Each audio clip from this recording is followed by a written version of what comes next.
নমস্কার বন্ধুরা, কাকলি কি দুনিয়া চ্যানেলে তোমাদের সকলকে স্বাগত জানাচ্ছি। আশা করছি তোমরা সকলেই ভালো আছো, আমিও ভালো আছি। বন্ধুরা, আজকে তোমাদেরকে যে গল্পটি পড়ে শোনাবো সেই গল্পের নাম বেগম কুঠি, লেখক হরিনারায়ণ চট্টোপাধ্যায়। তাহলে বন্ধুরা, গল্পটা পড়ছি। অফিসের কাজে গিয়েছিলাম উত্তর বিহারের একটি ছোট্ট শহরে। একদিনেই কাজ শেষ হয়ে গেল, মাঝখানে দিন দুয়েক ছুটিও ছিল। বাড়ি ফেরবার কোনো তাড়া তো ছিল না। কি করে সময়টা কাটাবো তাই ভাবছি। হঠাৎ মনে পড়ে গেল আমার দূর সম্পর্কের এক মামাতো বোন পূরবী বছর 10 আগে এই শহরের কাছাকাছি কোথায় বিয়ে হয়েছিল।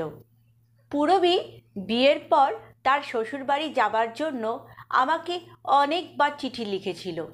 চিঠির উত্তর দিয়েছিলাম, কিন্তু তার কথা রাখা সম্ভব কোনোদিনই হয়নি। বোধহয় রাগ করেই পূরবী চিঠি দেওয়া বন্ধ করে দিয়েছিল। অনেক বছর তার কোনো খবরও পাইনি। সেই সুযোগ যখন এসেছে আর হাতে যখন সময়ও আছে, তখন আমি ভাবলাম পূরবীর ওখানে একবার ঘুরেই আসি। খবর না দিয়ে গিয়ে তাকে একেবারে চমকে দেব। ডায়েরি খুলে পূরবীর ঠিকানাটা দেখে নিলাম। সুলতানপুর, বাড়ির নাম বেগম কুঠি। সুলতানপুর এখান থেকে মাইল 3 হবে, বাস চলে। ভাবলাম যাবার আগে বোনের জন্য কিছু জিনিস নিয়ে যাই, এই প্রথম যাচ্ছি, কাজেই একেবারে খালি হাতে যাওয়াটা শোভন হবে না। কিন্তু নিয়ে যাবার মতন জিনিস এই ছোট্ট শহরে পাওয়া সম্ভব নয়। কিছু কাচের চুড়ি, এক বাক্স মিষ্টি আর দুটো কারুকার্য করা কাঠের ফুলদানি নিয়ে বিকেলবেলা বাসে চড়ে বসলাম। সুলতানপুর আরও ছোট শহর। এখানে গুটি পোকার চাষ হয়, রেশমের কারবার। শুনেছিলাম পূরবীর স্বামী অদিতিবাবু গুটি পোকার ব্যাপারে একজন বিশেষজ্ঞ, এই নিয়ে গবেষণাও করছেন। বেগম কুঠি যখন পৌঁছালাম তখন বিকেলের আলো ম্লান হয়ে এসেছে। অনেকখানি জায়গা নিয়ে দোতলা বাড়ি, চারদিকে বাগান, বড় বড় গাছে ভর্তি। বোধহয় এক সময়ে মোগল সুবাদারদের কোনো বউ থাকতো এখানে। তখন সুবাদারদের ভীষণ প্রতাপ, দিল্লি অনেক দূর, কাজেই লোকেদের কাছে তারাই বাদশাহের সামিল ছিল। তাদের পরিবারদের লোকে বেগমের সম্মান দিত। গেটের কাছেই দুটি ছোট ছেলের সঙ্গে দেখা হয়ে গেল। কাছাকাছি বয়সের দুজন, ছুটে ছুটে প্রজাপতি ধরবার চেষ্টা করছে। আমাকে দেখে খেলা থামিয়ে তারা থমকে দাঁড়িয়ে পড়ল। একজন হিন্দিতে বলল, কাকে চান? বললাম, পূরবীকে চাই, আমার বোন পূরবী। অপেক্ষাকৃত কম বয়সের ছেলেটা হাততালি দিয়ে বলে ওঠে, আরে ও তো আমার মা। একটু লজ্জা পেলাম, কারণ পূরবীর সন্তান থাকতে পারে এই সম্ভাবনার কথা একবারও মনে হয়নি। লজ্জা পেলাম এই জন্য যে এদের জন্য তো কিছু খেলনা হাতে করে নিয়ে আসা উচিত ছিল। বড় ছেলেটি বলল, আসুন, মা বাগানে আছে। সব কথাবার্তায় কিন্তু হিন্দিতে চলল। একটা নিম গাছের কাছ বরাবর আস্তে চমকে উঠলাম। আরে পানুদা যে! চেয়ে দেখি পূরবী দাঁড়িয়ে রয়েছে।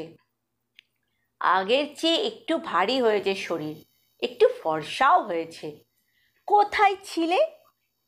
নিম গাছে। তোমায় দেখে সরাত করে নেমে এলাম। কথাটা শুনে পূরবী মুখে আঁচল চাপা দিয়ে হেসে লুটিয়ে পড়ল। পূরবী চিরকালই এরকম, ছোটবেলা থেকে মজার মজার কথা বলবে আর হেসে লুটিয়ে পড়বে। এতদিন পরেও তার স্বভাব বদলায়নি। তারপর হঠাৎ যে বোনের কথা মনে পড়ল। কাছাকাছি এক জায়গায় অফিসের কাজে এসেছিলাম তো, তাই ভাবলাম ঘুরে যাই। অভিমানে পূরবী মুখটা ভার করল। ও, তাই বলো, শুধু বোনকে দেখতে আসনি, বোনের কথা মনে ছিল না? হেসে বললাম, বোনের কথা মনে না থাকলে আর চলে এলাম কি করে? নে, বড্ড তেষ্টা পেয়েছে, একটু চা খাওয়া তো। মিষ্টির বাক্সটা একটা ছেলের হাতে তুলে দিলাম, চুড়ি আর ফুলদানিটা দিলাম পূরবীকে। বললাম, তোর ছেলেদের কথা আমার জানা ছিল না, তুই তো লিখিসনি কিছু। তোমায় যখন চিঠি লিখতাম তখন এরা হয়নি যে, এরা বাংলা বলতে পারে না। কি করে বলবে? ধারে কাছে কোনো বাঙালি পরিবারই তো নেই, ওদের নামগুলো শুনবে। কি, বাবুয়া আর ছবুয়া? ভালো নাম, ভালো নাম হয় নিয়ে। এসো, বাড়ির মধ্যে এসো। বাড়ির মধ্যে ঢুকলাম, সাজানো গোছানো ঘর। একটা চেয়ারে বসলাম, ছেলে দুটিকে কাছে ডাকলাম, কিন্তু তারা এলো না। একজন বলল, বাড়ির মধ্যে ভালো লাগে না, ভয় করে, আমরা বাগানে যাচ্ছি। দুজনেই ছুট্টে বেরিয়ে গেল। প্রায় আধ ঘন্টা পর পূরবী এলো, এক হাতে থালায় গোটা কয়েক লাল আটার লুচি আর তরকারি, আর এক হাতে কাঁচের গ্লাসে দুধ। কি রে, চা কি হলো? এখানে চা কেউ খায় না তো, খুব ভালো দুধ পাওয়া যায়, তাই সবাই দুধই খায়। ও, এইবার বুঝতে পারছি তুই এত মোটা হলি কি করে, খাঁটি দুধের চর্বি বাড়ায়। পূরবী আবার হাসতে আরম্ভ করলো, তবে থালা বাটি আর গ্লাস তার আগেই আমার সামনে নামিয়ে রেখেছিল। তোর ছেলেরা এরকম বাগানে বাগানে ঘোরে, বাড়িতে ঢুকতে চায় না? পূরবী সঙ্গে সঙ্গে গম্ভীর হয়ে গেল, থেমে থেমে বলল, ভালোই করে পানুদা, বাড়ির মধ্যে না ঢোকাই ভালো। আমি ঢুকেছি, আমারই যেন শ্বাস বন্ধ করে আসছে। ব্যাপারটা কিছুই বুঝতে পারলাম না। চারদিকে অবশ্য প্রচুর খোলা জায়গা, অবারিত বাতাস, সেই তুলনায় বাড়ির মধ্যে একটু গুমোট। পূরবী বোধহয় তারই ইঙ্গিত দিল, কিন্তু অন্ধকার হয়ে এসেছে, এই সময় বাগানের মধ্যে ছেলেদের ঘোরাফেরা তা না করাই তো ভালো। সাপ থাকতে পারে, কত রকমের বিষাক্ত কীট থাকতে পারে। আমি অন্য প্রসঙ্গ আরম্ভ করলাম। হ্যাঁ রে, অদিতিবাবু কখন ফেরেন? ওর ফেরারও কিছু ঠিক নেই, বাইরে বাইরেই বেশি থাকে। উনি কি একটা গবেষণা করছিলেন না? হ্যাঁ, ওই সব গুটিপোকা টুটিপোকা নিয়ে। তা গুটিপোকা তো অনেক মরেও গেছে। মরে গেল কি করে? আবার পূরবীর মুখের ওপর গাম্ভীর্যের ছায়া নামল। পিছিয়ে গিয়ে দেয়ালে ঠেস দিয়ে দাঁড়িয়ে বলল, চলি পানুদা, তোমার খাবার ব্যবস্থা করি গে। পূরবী বেরিয়ে গেল। এতক্ষণ লক্ষ্য কিন্তু আমি করিনি, ঘরের কোণে একটা হ্যারিকেন জ্বলছিল। বাইরের অন্ধকারে গাঢ় হবার সঙ্গে সঙ্গে হ্যারিকেনের দীপ্তি উজ্জ্বল হয়ে উঠল। আস্তে আস্তে বেরিয়ে বাইরের রোয়াকে গিয়ে দাঁড়ালাম। নিকষ কালো অন্ধকার, কোথাও আলোর ক্ষীণ দীপ্তিও নেই। ওপরের দিকে চেয়ে দেখলাম দোতলার কোনো ঘরে আলো জ্বলছে না। একটু দূরে একতলা একটা ঘর, সম্ভবত সেটাই রান্নাঘর, কিন্তু সেখানেও ঘুটঘুটে অন্ধকার। তাহলে রান্নার ব্যবস্থা করতে পূরবী গেল কোথায়? এতক্ষণ পরে সব কিছু যেন একটু অস্বাভাবিক ঠেকল। মনে হলো এভাবে আমি আসাতে পূরবী যেন খুব খুশি হয়নি।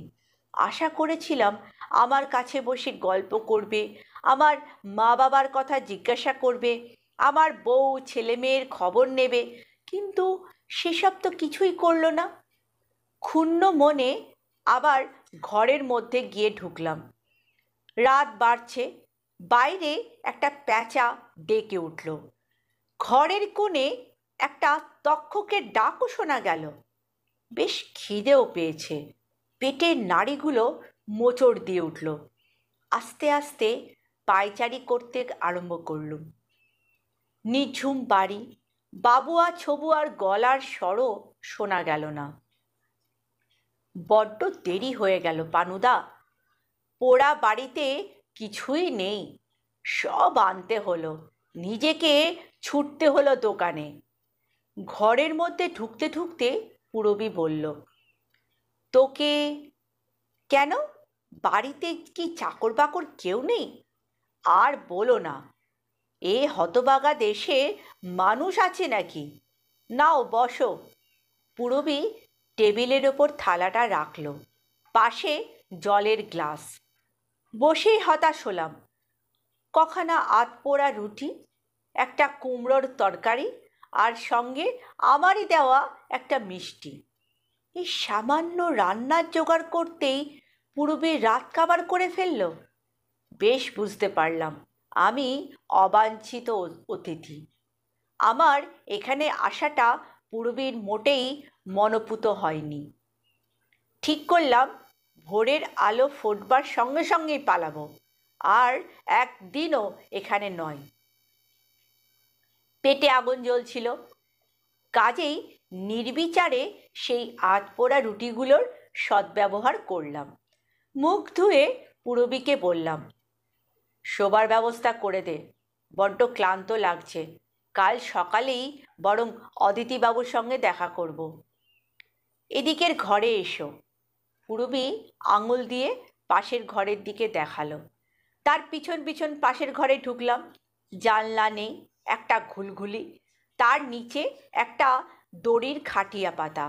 বিছানায় যে অবস্থা, তাতে রাত্রে যে ঘুম হবে এমন আশা দুরাশা।